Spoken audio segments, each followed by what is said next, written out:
Good evening, Sir Valdez. I am Jerson Jacob H. Rosales, and here's what I have learned in this lesson in ITPRC3. So, the first thing I've learned is about computer server. So, ang server po ay isa siyang computer o system na namamahala sa mga mapakunan ng network at nagbibigay sa mga serbisyo sa iba pang mga computer. Nakilala bilang mga kliyente sa network. Gumagana ito bilang isang sentral na imbakan para sa data at ang mga aplikasyon na maaring ma-access ng maraming magagamit o mga device na kliyente. Yung pagdating sa dahilan kung bakit critical daw ang computer server sa information technology. Una dyan ay yung sentro ng pamamahala ng data. So, ang mga server ay nag-host ng website, nag-imbak ng mga critical data na negosyo at suportahan ng mga database na umaasa sa maraming aplikasyon. Sunod naman dito ay pahusay ng pakikipagtulungan. Sa pamamagitan ng pagsentro ng mga mapagkukunan, pinapagana daw ng mga server ang maramihang mga user na mag-collaborate ng isang plataforma. Magbibigay ng scalability. Habang lumalaki daw ang mga organisasyon, maaari silang magdagdag ng higit pang mga server o i-upgrade ang mga umiiral na upang mahawakan ang tumaas na pagkarga. Sunod ay tiyaking pagkakaasahan at availability. So, idinisenyo daw para sa redundancy. Marami maaaring patuloy na gumana ang mga computer server kahit na mabigo ang ilang bahagi. Pagdating naman sa pahusay ng seguridad, ang pagsentralisa ng mga mapagkukunan ay nagbibigay daan sa mga professional na information technology na pinatupad ang magkakatulad ng mga patakaran sa seguridad at subaybayan at kontrolin ng pag-access. Dadako tayo sa evolusyon ng mga computer server. Noong taong 1980s daw, nagsimulang magkaroon ng hugis sa modelo ng client server. So, maaaring kumilos sa mga computer bilang parehong mga kliyente at ang mga server. 1990s, paglago ng internet ay humantong sa pag-unlad ng mga web server, nagsimula itong lumipat sa mga aplikasyon sa antas ng enterprise at mga arkitektura na nakabatay daw sa server. At mula 2000s naman ay paglitaw ng cloud computing. Sa halip na bumibili daw ng mga physical na server, ang mga organisasyon ay nagsisimulang magrenta ng mga mapagkukunan ng computing mula sa mga tagapagbigay na ulam. At mula noong 2010 hanggang sa kasalukuyang taon, ang pagtaas ng edge computing at ang mga microserver na dinidisenyo para sa mga tiyak na gawain. Pagdating naman sa mga kasaysayan ng mga computer server, ng teknolohiya ng computer server, sa una, ang mga server ay malalaki, mahal at nakalaan para sa malalaking impormasyon, korporasyon o mga institusyong pananaliksik sa paglipas ng panahon. Una dyan ay miniaturization. Ang mga bahagi ng hardware daw ay naging mas maliit at mas malakas na humahantong sa pagbawas ng physical na laki ng mga server. Sunod naman, virtualization.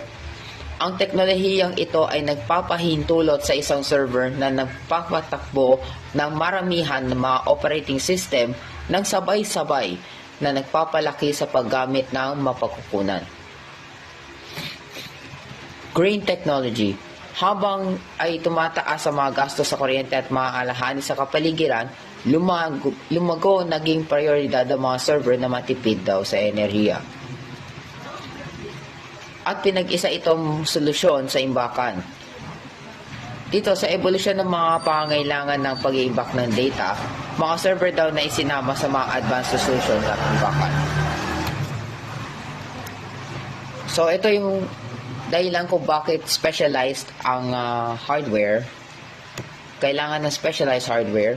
So una dyan yung layunin at filosofiya ng disenyo. Sa server, Idinidisenyo daw para sa pagiging maasahan oras ng pagandar at pagganap sa ilalim ng mabibigat ng karga. Ito daw ay madalas na ininheryo upang pangasiwaan ng mga partikular na gawain tulad ng pamamahala sa database, pag-host ng files o paghati ng mga aplikasyon sa buong orasan. Sa consumer, pagdating doon, idinisenyo daw sa pangkalatang layunin gamitin tulad ng pag-browse sa website, multimedia, pagkonsumo, paglalaro, at light to medium mga gawain sa pagiging produktibo. Pagdating naman sa form factor, madalas na dinisenyo sa rack-mountable form factor na nilalagay ng mga data center. Ito raw ay mga standardized na laki tulad ng 1U, 2U at iba pa, kung saan ang U ay nangangahulugang mga rack units. So, yun ang server niya. Pagdating sa form factor na consumer, karaniwan daw may iba't ibang form factor tulad ng mga tower, PCs, mini PCs, all-in-one at iba pa. Sunod naman dito, pagdating sa pagiging maasahan at haba ng buhay, so ang server dito, mga bahagi ay dinisenyo para sa mahabang buhay at patuloy na operasyon.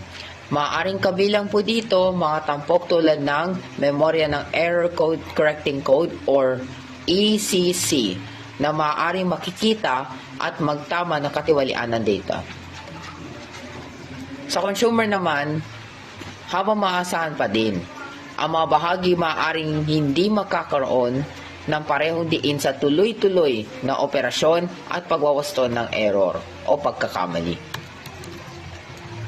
Pagdating naman sa redundancy at failovers, sa server ito, kadalasan may built-in redundancies para sa mga critical na bahagi. Maaaring kabilang dito ang maramihang kapangyarihan, mga supply, mga pagsasaayos ng RAID para sa mga hard drive at maaaring mga interface ng network. Sa consumer, ang redundancy ay bihira. Karaniwang mayroong isang solong supply ng kuryente, solong interface ng network at iba pa.